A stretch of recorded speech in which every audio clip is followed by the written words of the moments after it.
Ես սիրում եմ մթնշաղը նրբակերտ, երբ ամեն ինչ երազում է հոգու հետ,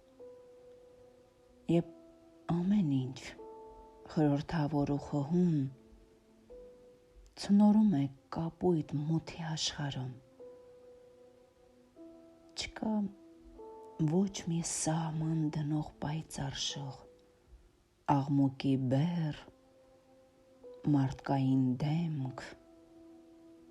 սիրտ մաշող։ Հիվանդ սիրտը չի տրտնջում,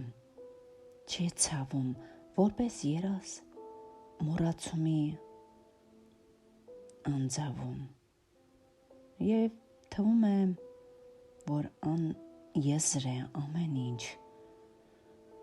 ու ողջ կյանքդ մի անսահման քաղցր նինջ։